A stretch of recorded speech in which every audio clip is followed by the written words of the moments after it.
Bonjour et bienvenue dans les belles miches d'Antoine.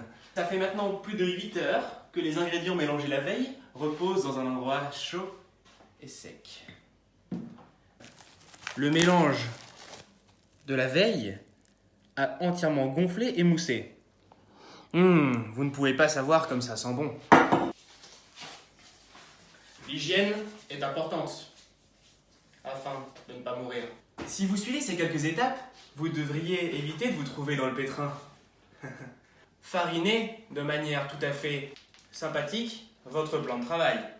Comme ceci, un petit air de fête et de vacances de Noël s'offre à nous. Prenez cet objet noir, ou d'une autre couleur peut-être dans votre cuisine, qui sert finalement à aller dans la pâte. Il s'agit d'un élément assez plat et concave. Peut-être avez-vous une maryse chez vous. Il s'agit tout simplement de ce type d'appareil de pâtisserie. L'affaire devrait se faire. N'hésitez pas sur la farine. Il est nécessaire que la cuisine soit impraticable par la suite.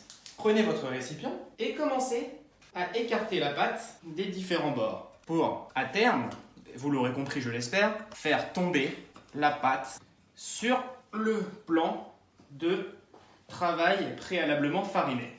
Vous l'aurez constaté, il ne s'agit pas d'une pâte ayant tourné. J'ai tout simplement mis quelques graines pour agrémenter ce pain, puisque nous sommes dimanche, et le dimanche, nous pouvons un petit peu pimper notre race. Vous avez maintenant une espèce de boule collante posée sur votre plan de travail fariné.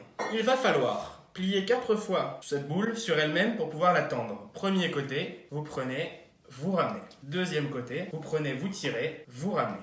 Au-dessus, vous prenez, vous tirez, vous ramenez. Et le dernier, vous prenez, vous tirez, vous ramenez. Une certaine tension qui s'est mise dans cette pâte. Il faut donc juste prendre comme ça et mettre une tension pour faire une belle boule. Ramenez la farine pour vraiment que le dessous... Vous voyez, j'appuie vraiment que à la base et en dessous. Il ne faut pas toucher à la structure au-dessus. Vous vous demandez ce que j'attends? Moi aussi. Probablement la fin du confinement. Quand j'arrêterai, c'est que mon feeling me dira que c'est bon. Ce moment vient d'arriver. Vous avez votre papier cuisson. Bien fariné. En effet, un pain qui colle n'est pas bien. Détachez-la et transvasez-la sur le papier. Refarinez légèrement au-dessus. Hop, voilà. Prenez un chiffon propre. Vous en trouvez généralement dans les tiroirs juste en dessous du plan de travail. Posez-le sur votre pâton.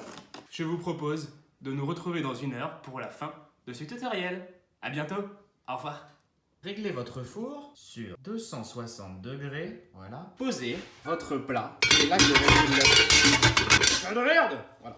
Posez votre plat dans le four thermostat 260 degrés. La pâte s'est un petit peu étalée, mais elle ne s'est pas déchirée, elle est toujours très jolie. Coupez le papier cuisson autour de la boule. C'est une activité qui peut être confiée à des enfants. Si vous n'avez pas d'enfants, faites-en. C'est l'occasion. Si vous êtes seul, hop!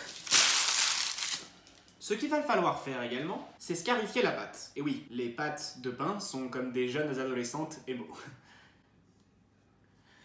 Voilà, vous avez pour ceci une lame de rasoir, un scalpel, un couteau pointu. J'utilise une lame de rasoir. Cette lame peut être cachée dans la bouche si jamais vous avez besoin d'aller en prison. Scarifiez la pauvre bête. D'un coup sec, faites quelque chose qui ressemble à un morpion.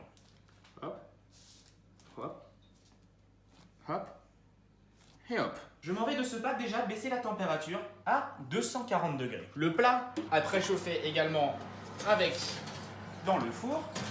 Je le récupère. Prenez votre pâte et sans vous brûler, lâchez-la dans le truc. Et enfournez donc ceci pendant 22 minutes. 22 minutes viennent de passer. Ouah, ça merde. Enlevez le couvercle. Ça m'a pute, c'est chaud. Et nous repartons pour 22 minutes sans couvercle. Ça y est, le four vient de sonner. Et voici. Sortez-le et épatez vos amis. A très bientôt, j'espère, pour une nouvelle recette dans les belles miches d'Antoine.